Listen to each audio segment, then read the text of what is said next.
Vamos a desarrollar el siguiente ejercicio. Un dispositivo formado por un cilindro y un émbolo contiene butano a 2 bar y a 125 grados Celsius. Durante un proceso reversible se comunica trabajo de compresión hasta incrementar la presión a 15 bar. Determine el cambio de volumen molar del sistema, así como el trabajo aplicado y el calor transferido, si la temperatura se mantiene constante. Veamos esta primera parte. Estado 1, temperatura 125 grados Celsius. Voy a aprovechar para de una vez colocarlo en Kelvin. Y presión en bar igual a 2 bar. Ahora, durante un proceso reversible, dice, se comunica trabajo de compresión hasta incrementar la presión a 15 bar. Y me indican además que esto se desarrolla a temperatura constante. Entonces, esto va a pasar a un estado 2, cuya temperatura va a ser igual a la temperatura del estado 1. Es un proceso isotérmico. La temperatura es igual a 125, pero la presión se va a incrementar a 15 bar. Me preguntan, determine el cambio de volumen molar del sistema. Entonces, la variación del volumen molar lo voy a expresar en litros por mol, así como el trabajo aplicado. Vamos a poner el trabajo, vamos a expresarlo en joule por mol, y el calor transferido también en joule por mol. Es decir, como consecuencia de este cambio de estado, cuál ha sido la variación en el volumen, cuánto trabajo se ha requerido para efectuar este cambio de estado, y también cuál fue el flujo de calor. ¿Correcto? Entonces, esto es lo que se está requiriendo conocer. Bueno, para ello voy a colocar aquí, voy a ir cambiando esto, pero esto lo podemos resolver de muchas maneras. Una alternativa es a través de las ecuaciones de estado. Si se utiliza una ecuación de estado, como por ejemplo la ecuación de Penn-Robinson, entonces nosotros podríamos determinar esta variación de volumen si conocemos el volumen en el estado 1 y el volumen molar en el estado 2. Para ello tendríamos que resolver la ecuación de estado cúbico respecto al volumen, y en el caso de la ecuación de Penn-Robinson voy a requerir algunos datos del butano, como la temperatura crítica, la presión crítica y el factor acéntrico. Para el caso del butano, la temperatura crítica del butano es 425.12 Kelvin, la presión crítica 37.96 y el factor acéntrico 0.2002. Adicionalmente voy a colocar aquí la constante de los gases ideales expresado en bar por litro sobre mol Kelvin, y eso es 0.08314. Ok, entonces voy a colocar aquí, voy a insertar una línea y voy a colocar el volumen molar en litros por mol. Entonces, para ello tendríamos que resolver esta ecuación de estado. Ya sabemos cómo se hace eso. O podríamos, en el complemento de Excel que les he alcanzado, hay un comando que calcula el volumen molar. El volumen molar, utilizando la ecuación de Penn-Robinson, sería igual a, estamos la temperatura, la presión y estos tres parámetros. Esto lo voy a mantener constante, y aquí tengo el volumen molar de ambos estados. Fíjense que producto de la compresión había una reducción en el volumen, por lo tanto la variación del volumen va a ser el volumen 2 menos el volumen 1. Entonces una variación de menos 14,4 litros por mol. Recuerden que este es Esto es un proceso isotérmico. Voy a colocarlo aquí. Y aquí tengo un proceso isotérmico. Si tengo un proceso isotérmico, entonces el trabajo aplicado al sistema va a estar dado por esta expresión. Para ello habría que reemplazar aquí en esta ecuación, aquí tendríamos que reemplazar el modelo de Penn-Robinson, es decir, esta ecuación que es aquí. Si reemplazamos todo esto en la integral y resolvemos la integral, pues vamos a poder determinar cuál es el trabajo que se produjo como consecuencia de esta variación del volumen. Eso puede ser una alternativa, o también podríamos utilizar uno de los comandos que se tiene en el complemento, y para ello simplemente colocamos aquí Penn-Robinson _W, que es el trabajo.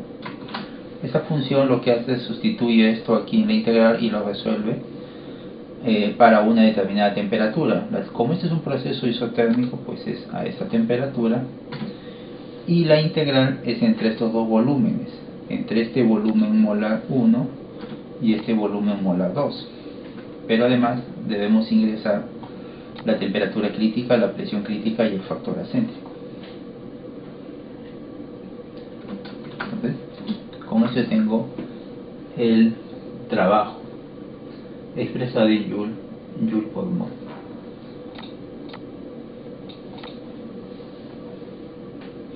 Ahora, por otro lado, de la primera ley, sabemos que la variación de la energía interna es igual al flujo de calor más el trabajo. La variación de la energía interna está dado por la variación de la energía interna como gas ideal más la energía interna residual del estado 2 menos la energía interna residual del estado 1. Para un proceso isotérmico, esta variación de la energía interna como gas ideal es cero, porque este término, en el caso de los gases ideales, solo depende de la temperatura, y si la temperatura se mantiene constante, pues quiere decir que la energía interna como gas ideal no va a cambiar. Por lo tanto, esta variación va a ser cero. Así que yo podría calcular la variación de la energía interna a partir de esos dos. Como ya tengo el trabajo, entonces luego puedo calcular la variación, o puedo calcular el flujo de calor. Entonces ahora me tengo que enfocar en estas energías internas residuales. Eso lo voy a colocar por aquí. Energía interna residual expresado en Joule por mol. Aquí también hay en el complemento de Excel tenemos un comando que calcula esta energía interna residual. Penn-Robinson _ energía interna residual, abrimos paréntesis, y vamos a requerir la temperatura en Kelvin, la presión en bar, y la temperatura crítica, la presión crítica y el factor acéntrico, F4, y el resultado está en Joule por mol. Esto lo podemos copiar para el estado 2, y aquí podríamos nosotros determinar la variación de la energía interna. Entonces voy a sacar aquí una línea. La variación de la energía interna en Joule por mol estaría dado por, según esto que vemos aquí, va a ser igual a la energía interna residual del estado 2 menos la energía interna residual del estado 1. Ya con ello, entonces, y aplicando la primera ley de la termodinámica, podríamos determinar el flujo de calor. que en este caso sería la variación de la energía interna menos el flujo de trabajo.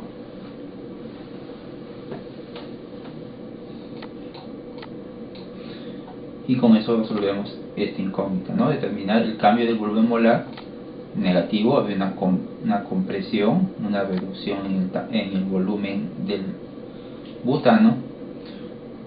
También el trabajo salió positivo, significa que este fluido ha recibido trabajo del exterior, producto de la compresión. Cuando uno comprime un fluido aplica trabajo al sistema.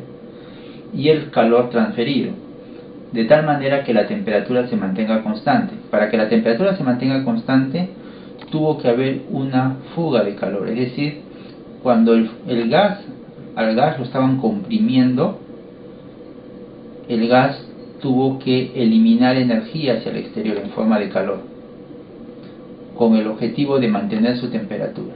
Porque si no se extraía esta cantidad de energía, entonces la temperatura no iba a permanecer constante, sino más bien iba a ir aumentando. Cuando uno comprime un gas, no solamente se incrementa la presión, también se incrementa la temperatura, se calienta.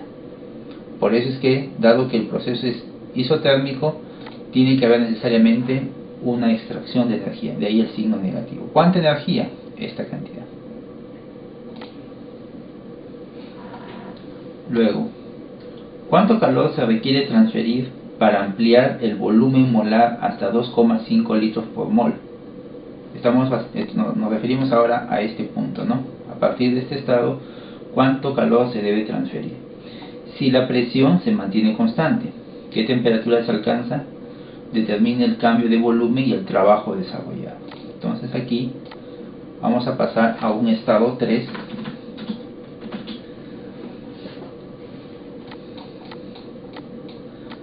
En este estado 3 nos preguntan cuánto calor se transfiere. ¿Cuánto calor se transfiere para cambiar el volumen molar a 2,5 litros por mol? Este volumen que está aquí, 2,5 litros por mol. Si la presión se mantiene constante, ¿qué presión? Es esta presión, 15 bar.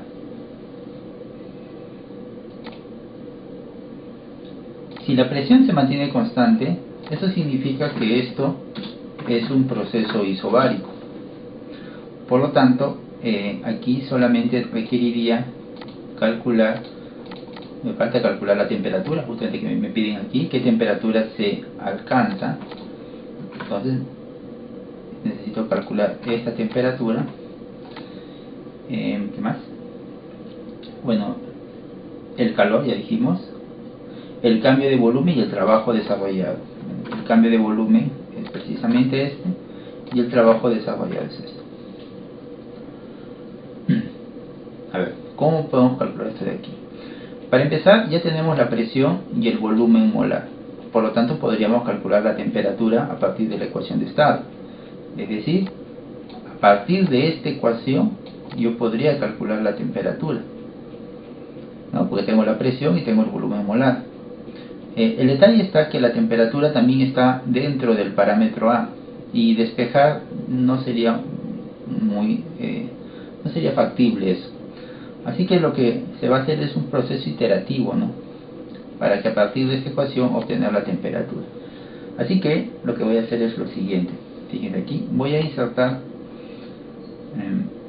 aquí una línea. Ok. Y a ver, un momentito. No, mejor no.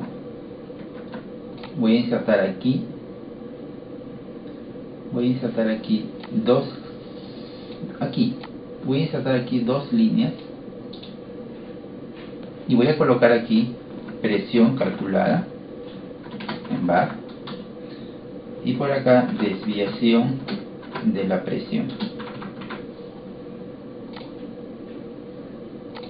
Entonces, voy a asumir una temperatura. A ver, si me dicen que es un proceso isobárico en donde el volumen está aumentando, a ver si voy voy por aquí, si recuerdo, un proceso isobárico donde la presión se mantiene constante, para que el volumen se incremente, tengo que pasar de una isoterma de baja temperatura a una isoterma de mayor temperatura.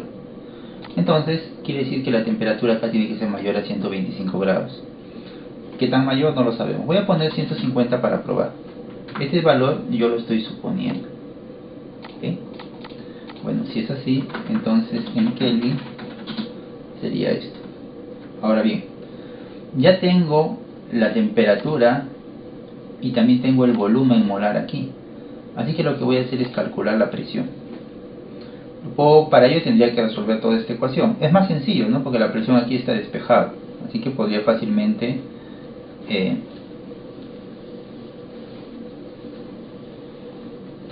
podría hacer el cálculo de la presión. Claro que necesitaría calcular el parámetro B y el parámetro A. En el complemento de Excel también ya hay un comando que calcula la presión. Robinson -presión, paréntesis.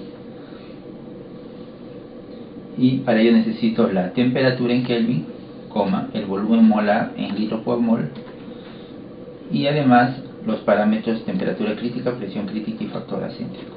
Cierro paréntesis. Y aquí tengo la presión calculada con la ecuación de Penrose-Robinson. 12. El valor debería ser 15. Aquí hay un error, y eso es porque la temperatura es incorrecta. Entonces aquí voy a poner la desviación, pero la desviación absoluta, valor absoluto del valor que he calculado menos el valor que debería tener, que es de 15. Tengo una desviación de 2.7. Voy a quitar algunos decimales. 2.7. ¿Okay? Entonces ahora voy a aplicar Solver para que sea Excel quien establezca el valor. Mi objetivo es que esta desviación sea la más pequeña posible, si es posible 0. Y para ello voy a modificar esta temperatura. Aquí le estoy quitando que no sea negativo. No es necesario esto, puede estar también así, porque yo sé que no va a ser una temperatura negativa, tiene que ser mayor a 125, así que no hay problema con que esté activado esto. Resuelvo y aquí está. La desviación es 0, la temperatura es de 224. Voy a quitarle decimales y aquí está, prácticamente 15. Quiere decir que a 224.22 Celsius y un volumen molar de 2.5 se obtiene una presión de 15, que es justamente el valor que me estaban indicando. ¿Okay? Entonces ya tengo la temperatura. Ahora necesito calcular la variación de volumen. La variación de volumen, eso no es ningún problema, ese es el volumen final, que es este. La variación de volumen es este volumen final menos el volumen inicial. Ahí no hay problema. 0.75, ha habido un incremento en el volumen, correcto. Y ahora voy a necesitar el trabajo y el flujo de calor. Muy bien. A ver, para ello voy a tener que aplicar aquí la primera ley. A ver, para empezar, el trabajo lo tenemos acá.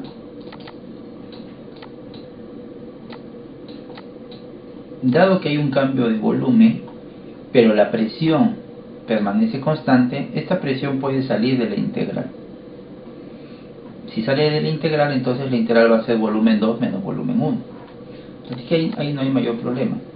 Sería menos la presión, cualquiera de estas dos presiones, multiplicado por la variación de volumen. Es decir, volumen 2 menos volumen 1. Eso ya lo tengo aquí, es este, ¿no? Es la variación del volumen. Ya, pero aquí las unidades que tengo es bar por litro sobre mol, y esto debería estar en joule por mol. Entonces hay que aplicar un factor de conversión, ¿no? Entonces, lo mejor que podemos hacer es, dado que joule está en el sistema internacional, pasemos bar y pasemos litro también al sistema internacional. Un bar tiene o equivale a 10 a la 5 pascales. y un metro cúbico contiene 1000 litros. Por lo tanto, el factor de conversión sería 100. Así que lo voy a quitar 100 simplemente. Y eso me da en joule por mol. Bien, entonces fíjense que aquí tengo un trabajo negativo, y eso es correcto porque el volumen se ha incrementado. Es decir, si el fluido aumentó su volumen, significa que el fluido está haciendo trabajo sobre los alrededores. Por lo tanto, la energía está saliendo en forma de trabajo. De ahí el signo negativo, ¿no? Es correcto. Muy bien, ya tengo entonces el trabajo. Ahora solamente me falta, para el flujo de calor, necesitaría conocer la variación de la energía interna. En este caso, como es un proceso isobárico, aquí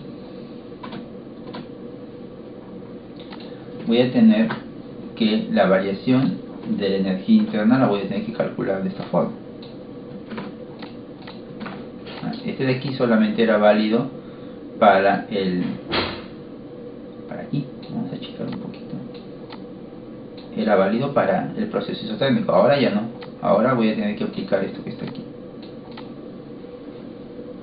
Entonces también voy a necesitar aquí la energía interna. Luego, lo voy a modificar esto porque está aquí con el subíndice 2, eso debería ser energía interna residual 3 menos energía interna residual 2, ¿no? La energía interna residual 3, esto lo puedo copiar de aquí, dejarlo a esta temperatura, a esta presión y los parámetros, así que ya tengo la energía residual 3. Solo me está faltando la variación de la energía interna como gas ideal. ¿Correcto? Ahora, esta variación de la energía interna, esto que está aquí, pues es igual a la integral de la capacidad calorífica, pero a volumen constante como gas ideal por la diferencial de la temperatura, desde una temperatura 1, o en este caso temperatura 2, hasta la temperatura 3. Ahora, las temperaturas ya las conocemos, ¿no? Son estas que están aquí. Solo faltaría la capacidad calorífica a volumen constante. Sin embargo, en las tablas nosotros tenemos información de la capacidad calorífica a presión constante y no a volumen constante. Pero sabemos también nosotros que la capacidad calorífica a presión constante menos la capacidad calorífica a volumen constante es igual a la constante de los gases ideales. Por lo tanto, si despejamos por aquí, este pasaría al otro lado, tendríamos esto, ¿no? Que R es igual, este que está aquí, ¿sí? Tenemos una expresión, así que tenemos el parámetro A, el parámetro B y el parámetro C, o sea que es una ecuación cuadrática con respecto a la temperatura. Así que aquí no habría mayor problema, tenemos esto. Pero fíjense que aquí en Smith hay que multiplicar la constante R a todito esto, ¿no? Entonces así, R que multiplica a más B por la temperatura más C por la temperatura cuadrada. Ese es lo que tenemos. A, B y C es cuestión de sacarlo de la tabla. Ahora, si yo lo reemplazo esto aquí, pues voy a tener todo esto. Y este R lo puedo ingresar o lo puedo factorizar y aquí sería menos 1. ¿No? Tendría aquí. Ahora esto sería cuestión de integrarlo. Sin embargo, voy a hacer lo siguiente, fíjense. Aquí, esto yo también lo puedo definir. Y es la integral de C sub B del gas ideal. Entonces esto yo lo puedo poner así. Esto es la integral, evaluado en la temperatura T sub 3 menos la integral evaluada en la temperatura T sub 2. ¿No? También podría ser de esa manera. Y esta integral no es otra cosa más que la energía interna como gas ideal. Evaluada en T3, evaluada en T2, la diferencia es justamente esta integral que está aquí. Entonces, esta integral es mucho más sencilla de resolverlo, porque esto de aquí sería igual, si nos basamos en esto, sería igual a, voy a poner por aquí, R que multiplica a menos 1, lo voy a integrar por la temperatura, más B medios por la temperatura al cuadrado, más C entre 3. Si origina mucha confusión esto, si gustan lo pueden dejar así en términos matemáticos como simplemente integral. Mejor lo dejamos así, no ese que haya confusión. Integral, y este va a ser la integral. Listo, ahí está la integral de todo esto que está acá. Muy bien, ahora lo que voy a hacer entonces es esta integral, lo voy a poner por aquí. Necesito los valores de A, B y C, lo voy a poner por acá entonces. Dejar la capacidad calorífica A, B y C, y vamos a ver qué nos dice Smith.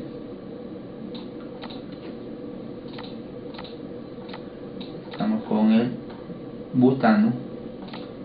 Para el butano, aquí está,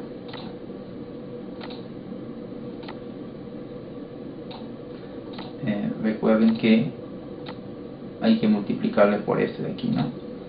Para el caso del butano, A es igual a 1.935, B es 36.915 por 10 a la menos 3, y C es menos 11.402 por 10 a la menos 6.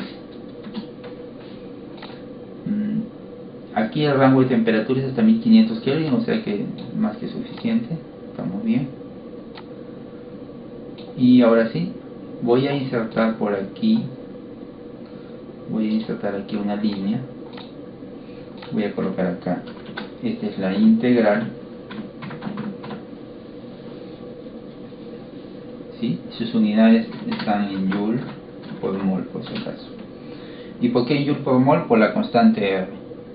R es Joule, mol, Kelvin, o sea, Joule sobre mol Kelvin, y con este Kelvin se cancela, por eso te queda Joule mol nada más. Entonces aquí la integral para este punto va a ser igual a la constante R que está aquí. No, para esta constante R no puedo utilizarla, así que voy a usar aquí otra constante R en Joule por mol. Vamos a escribirlo bien. Joule por mol Kelvin, que es 8.314. Entonces aquí sería la constante R 8.314 F4 por, abro paréntesis, la constante A F4 menos 1 por la temperatura en Kelvin, esta temperatura que está aquí en Kelvin, más la constante B F4 entre 2 por la temperatura en Kelvin al cuadrado, más la constante C3 F4 entre 3 por la temperatura en Kelvin al cubo. Cierro paréntesis. Es el valor de la integral para el estado 2 y este es para el estado 3. ¿Sí? Ahora sí, entonces ya con esto, voy a ponerlo por aquí, esto de aquí,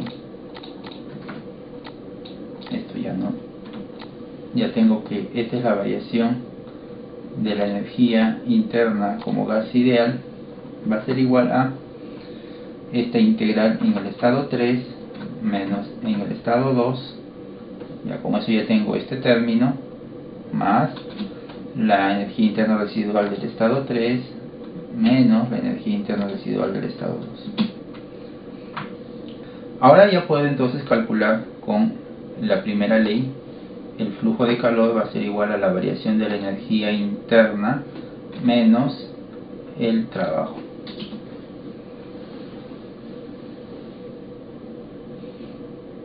y listo. Tendría que para incrementar el volumen desde 1.74 litros por mol a 2.5 manteniendo la presión constante, se requirió esta cantidad de energía. Esta cantidad de energía tuvo que ingresar al sistema, ¿correcto? Esta cantidad de energía, cuando ingresa al sistema, una parte de esa energía se utiliza en la expansión, porque estamos aumentando el volumen. Y al expandirse, el sistema está haciendo trabajo sobre los alrededores. Quiere decir que una parte de esa energía se ha convertido en trabajo hacia afuera.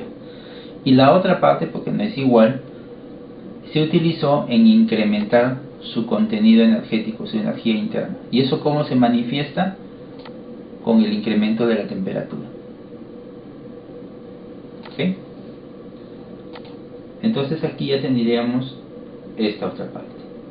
Luego dice, para retornar el gas anterior, se refiere al estado 3, a su condición inicial, es decir, que queremos llevarlo otra vez al estado 1, primero se enfrió mediante un proceso adiabático y luego se sometió a un proceso isocórico. Les dije aquí hubo dos procesos, primero un adiabático y luego un isocórico. Pregunta, ¿cuánto trabajo efectuó el sistema en general y cuál fue la temperatura del gas luego del primer proceso? ¿Cuál es el calor transferido en todo el ciclo? Entonces voy a poner esto por aquí y vamos a ver. Me están diciendo que va a pasar a un estado 4 y eso va a ser a través de un proceso adiabático primero. Entonces aquí va a haber un proceso adiabático. Los procesos adiabáticos son procesos isoentrópicos, es decir, el flujo de calor, bueno, el proceso adiabático es cuando el flujo de calor es cero, ¿no? Para empezar. Muy bien, así que y luego dice retorna al estado inicial, o sea al estado 1, pero a través de un proceso isocórico. Entonces el proceso isocórico es cuando el volumen no cambia. Ahora, las condiciones del estado 1 pues las conocemos, ¿no? Son estas que están por aquí. Todas estas condiciones las conocemos. La temperatura es esta y la presión es esta. No solamente eso, también conocemos su volumen molar y conocemos incluso su energía interna. Si no, vamos a verlo si lo necesitamos o no. Conocemos todas estas condiciones del estado 1. Ahora bien, vamos a ver aquí. Conocemos qué condiciones conocemos del estado 4. A ver, si dice que entre el estado 4 y el estado 1 el proceso fue isocórico, quiere decir que el volumen del estado 4 pues debe ser igual a este mismo volumen. Muy bien, esto lo voy a poner por aquí abajo. ¿Qué más? Me dicen que el proceso entre el estado 3 al estado 4 fue adiabático. Ya, si es adiabático significa que el flujo de calor es cero. Nada, me piden que calcule los trabajos, la temperatura, bueno, básicamente que calcule todo, que voy a calcular todo lo que está faltando. A ver, vamos por partes. Aquí. Acá hay otra cosa más. Aquí el proceso es isocórico, ¿no? Entre 4 y 1, ya, correcto. ¿Qué significa? Que el volumen no cambia. Y si el volumen no cambia, el trabajo es cero, porque el mismo volumen, esto es cero. Así que aquí el flujo de trabajo también va a ser cero. Ese dato ya lo tenemos. Entonces, en el proceso 3-4, la primera ley, si aplicamos aquí, si aplicamos la primera ley, pues vamos a tener que la variación de la energía interna, está aquí, la variación de la energía interna va a ser únicamente igual al flujo de trabajo, dado que esto es 0. Por lo tanto, este de aquí va a ser igual a esto. Estos dos van a ser iguales. Mientras que acá, dado que el trabajo es 0, significa que la variación de la energía interna va a ser igual al flujo de calor. O sea que estos dos van a ser iguales. En otras palabras, solo tenemos que calcular uno de ellos, ¿no? Este de aquí ya está sencillo. Este de aquí no es mayor problema. Fíjense acá, que es la variación de volumen. La variación de volumen 4, pero volumen 3. Y aquí evidentemente la variación de volumen es 0. Bueno, así que ahí no hay mayor problema. Solamente nos está quedando entonces determinar aquí. Estos dos van a ser iguales. Al igual que aquí, estos dos van a ser iguales. ¿Ok? Ahora. Pero aquí me falta mucha más información. Así que vamos a hacer lo siguiente.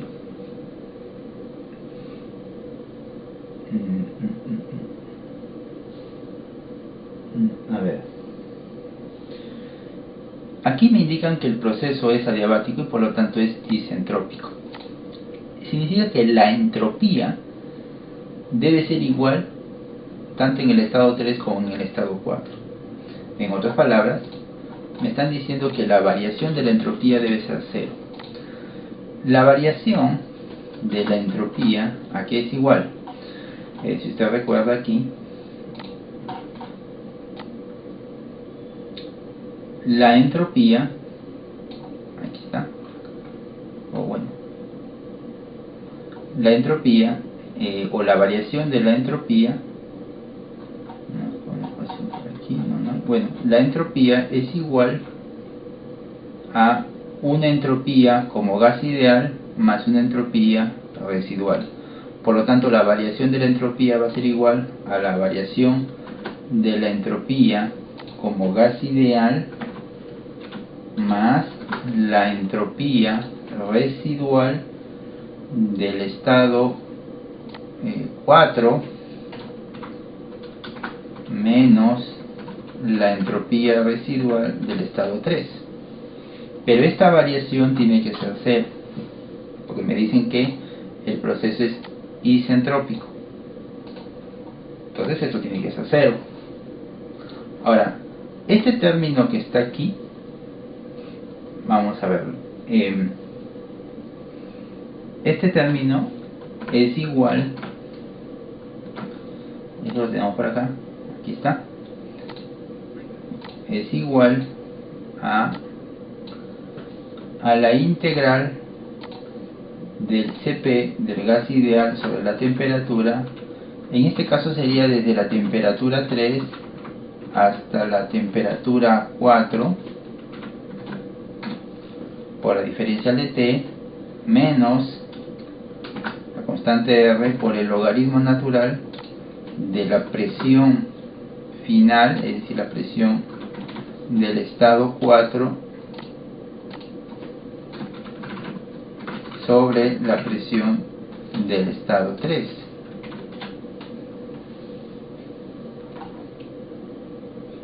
¿Correcto? Ya. Entonces, esto de aquí, vamos a llevarlo por acá. Esto nos va a servir para esta parte.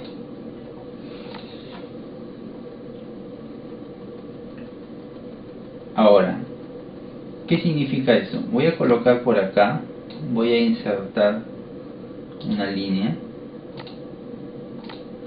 y aquí voy a colocarle variación, pero ahora de la entropía. Es Joule, mol, Kelvin. ¿Okay? Yo ya sé que la variación de la entropía tiene que ser aquí 0. Ya, eso ya lo sé. Ahora bien, olvidémonos por un momento de que la variación de la entropía es 0. Usted tiene aquí temperatura y tiene presión, ¿correcto? Y aquí, bueno, no tiene temperatura ni presión. Pero vamos a suponer que usted tuviese la temperatura y la presión. Vamos a suponer. Si usted tuviese la temperatura y la presión, entonces usted podría reemplazarlo en estas ecuaciones y tendría la variación de la entropía. ¿Y cuánto debería salirle? 0. Debería salirle 0. Entonces vamos a hacer eso. voy a suponer una temperatura aquí. Ahora, ¿qué temperatura? Bueno, me dicen que el proceso es adiabático, ¿no? De tal manera que el volumen, fíjese, pasa de 2.5 a 16, o sea que el volumen se incrementa. Entonces, si yo recuerdo por aquí los procesos adiabáticos, aquí está, fíjense acá, estoy pasando de un volumen bajo a un volumen alto, que es justamente este caso, ¿no? Paso de un volumen bajo a un volumen alto, proceso adiabático. Muy bien. Como el proceso es adiabático, ¿qué pasa con la temperatura? Pasamos de una isoterma caliente a una isoterma fría. Quiere decir que la temperatura disminuye. Muy bien. Voy a poner una temperatura menor a 224. A ver, se me ocurre 150. Ya, si fuese así, esto lo voy a pasar a Kelvin. Recuerden que estoy suponiendo esa temperatura. Ahora, como tengo supuestamente la temperatura y tengo el volumen molar, entonces puedo calcular la presión. ¿Cómo? Con la ecuación de estado de Penrose-Robinson. Eso ya lo hicimos hace un momento. Recuerden acá, presión calculada. Entonces lo puedo calcular aquí también. Puedo poner Penrose-Robinson, guión bajo presión, abro paréntesis, la temperatura en Kelvin, coma, el volumen molar, coma, y la temperatura crítica, presión crítica y factor ascenso. Cierro paréntesis. Listo, aquí tengo la presión. Voy a quitarle algunos decimales. 2.13 bar. Correcto. Ojo que esta presión está saliendo porque aquí yo le he puesto una temperatura. Si usted le cambia a 160, cambio también la presión. ¿Okay? Entonces ya tengo la temperatura y la presión. Muy bien. Esto por acá. Ahora lo que yo puedo hacer es calcular la variación de la entropía. Debería salirme cero.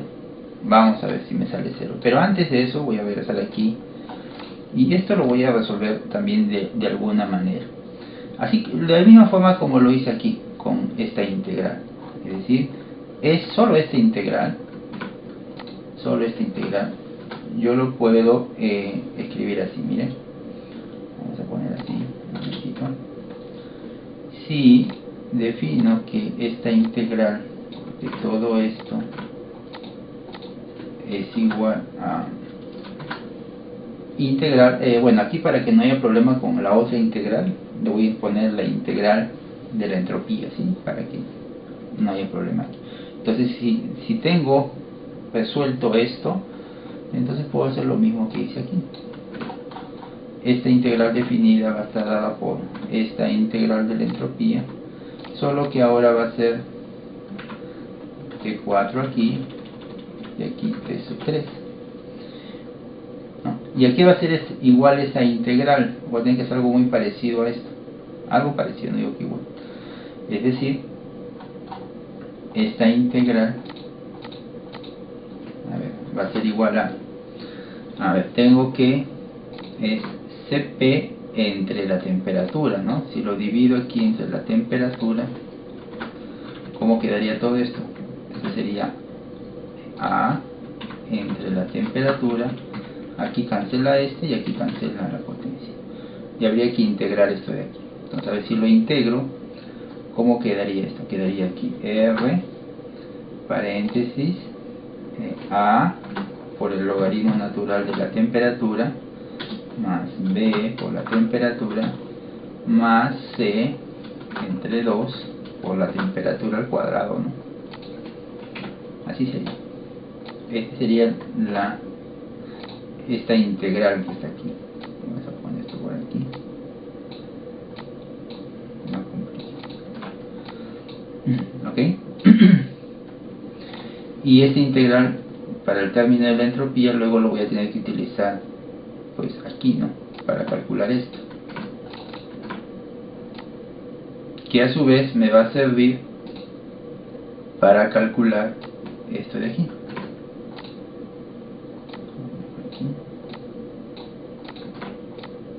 Y a su vez esto me va a servir para calcular esto de aquí. Todo esto está encadenado, vale, más o menos en esa secuencia. Así que vamos Vamos a poner esto por acá y voy a colocar, a ver, voy a aprovechar esto, voy a volver a poner aquí, insertar una fila, y aquí voy a poner esta integral, pero de la, voy a poner aquí de la entropía, de S, ¿ya? De la entropía. Esta integral tiene como unidades Joule por mol Kelvin. ¿Okay? Entonces lo voy a tener que calcular aquí. Vamos a ver, vamos a ponerlo por acá. A ver cómo quedaría. Sería igual a la constante R en Joule mol Kelvin, este que está aquí, F4 por paréntesis, la constante A, F4 por el logaritmo natural de la temperatura en Kelvin, ¿cierto? Más B, F4 por la temperatura, más C, F4 entre 2 por la temperatura al cuadrado.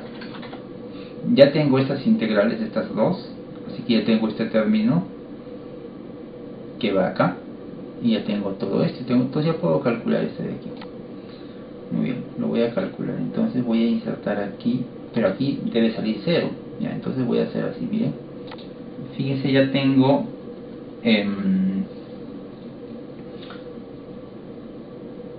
necesito estas integrales para la entropía, entonces para eso ya están aquí las integrales. Ahora solo es cuestión de reemplazar en la ecuación, pero me está faltando las entropías residuales, así que voy a insertar aquí una línea y voy a colocar aquí entropía residual en Joule por mol Kelvin. En el complemento de Excel también hay una función para eso. Robinson-entropía residual, abro paréntesis, temperatura en Kelvin, coma, presión en bar, coma, temperatura crítica, presión crítica y factor acéntrico, F4. Y ahí está la entropía residual. Lo voy a copiar aquí y listo. Ahora ya tengo todo esto. Ahora voy aquí. Debo calcular esta variación de la entropía y debe salirme 0, ¿no? Vamos a ver si me sale 0. Ponerle igual. ¿Qué necesito? La entropía, la variación de entropía como gas ideal, que es todo esto, y para eso quiero la integral, y la integral es este término menos este de aquí. Menos R 8.314 por logaritmo natural de la presión 4, que está aquí, entre la presión 3, cierro, con eso ya tengo este término, más entropía residual 4 menos entropía residual 3. No salió 0, y la razón es esta temperatura. Si usted le cambia 150 menos 4, peor, 170, 1, positivo, debe salirme 0. Entonces la respuesta está por aquí. Así que este término tengo que ajustarlo de tal manera que me salga 0. Y ahí puedo aplicar solver también. Entonces voy a ponerlo mejor así. Para aquí. Ya, esto está vinculado con este. ¿Ok? Entonces aplico solver, voy datos y digo, mi objetivo es que esta variación de la entropía salga 0, y para ello voy a modificar esta temperatura. Resuelvo y aquí está. 165.55 es la temperatura que genera una variación de entropía 0, y a su vez esta temperatura genera también la presión. Miren, la presión se obtiene a partir de esta temperatura. O sea, esta temperatura sirve para calcular la presión con la ecuación de estado, y para calcular la variación de la entropía pues con estas ecuaciones. Ya tengo entonces la temperatura y la presión correcta. Ahora ya solamente es cuestión de calcular la variación de la energía interna. Como tengo temperatura y presión, eso ya se puede calcular. Y eso está por aquí, lo habíamos puesto por acá, ¿dónde está? Aquí. ¿No? Con esta ecuación. Con esta y... ¿dónde está la otra? Ah, y bueno, tenemos que usar una igual para esta, vamos a ver. Y aquí sería 4, 3, ¿no? Bien, con esto.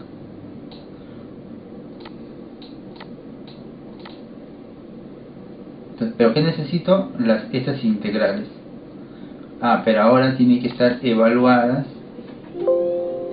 Vamos a poner esta, no. Vamos a poner. Ahora tiene que estar evaluada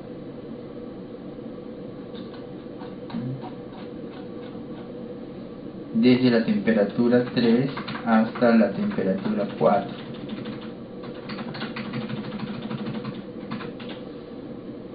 ¿Correcto?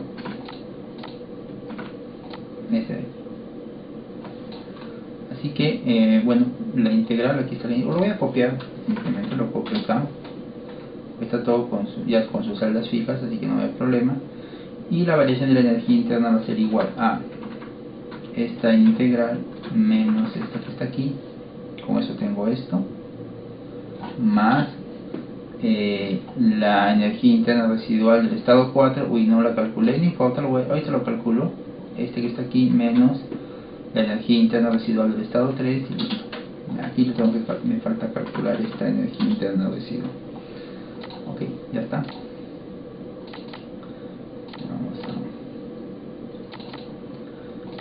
Listo. Y aplicando la primera ley, sabemos que el trabajo va a ser igual a la variación de la energía interna. Muy bien. Ahora, el último. Bueno, para el último, ya tengo la temperatura y tengo la presión, así que puedo calcular la energía interna residual. Puedo calcular esta integral que me va a servir para la energía interna. Y también puedo calcular la variación de la energía interna. Toda esta información ya la tengo. Y sabemos nosotros que el flujo de calor va a ser igual a este de aquí. Ahora, aquí me estaban preguntando es ¿cuánto trabajo efectuó el sistema y cuál fue la temperatura del gas luego del primer proceso? El primer proceso es este, ¿no? Esa es la temperatura del gas y esa es la cantidad de trabajo. Negativo, quiere decir que el sistema hizo trabajo sobre los alrededores. ¿Cuánto calor se transfiere en todo el ciclo? En todo el ciclo, bueno, vamos a poner por aquí. Vamos a hacer para todo el ciclo. El flujo de calor, aquí está, va a ser igual a la suma de todos estos flujos de calor que están aquí. El flujo de calor es este. Quiere decir que en todo el proceso cíclico, este butano, entre lo que dio y lo que recibió todo, en total, dio 1300 Joule por mol. ¿Y cuánto trabajo efectuó? Tiene que salir lo mismo, pero de signo negativo. ¿Por qué? Porque la variación de la energía interna tiene que ser cero. ¿Y cómo sabemos eso? Por la primera ley. La primera ley, la variación de la energía interna de un proceso cíclico va a ser igual a todo esto. La primera ley. Y esto vendría a ser la energía interna del estado 1, el inicio, menos la energía interna del estado final, o sea, es este, menos la energía interna del estado inicial, es este. Pero es el mismo, porque es un proceso cíclico. Por lo tanto, esto es cero. Cero. Y si esto es cero, quiere decir que estos dos tienen la misma magnitud, pero de signo cambiado. ¿Ven? Signo cambiado.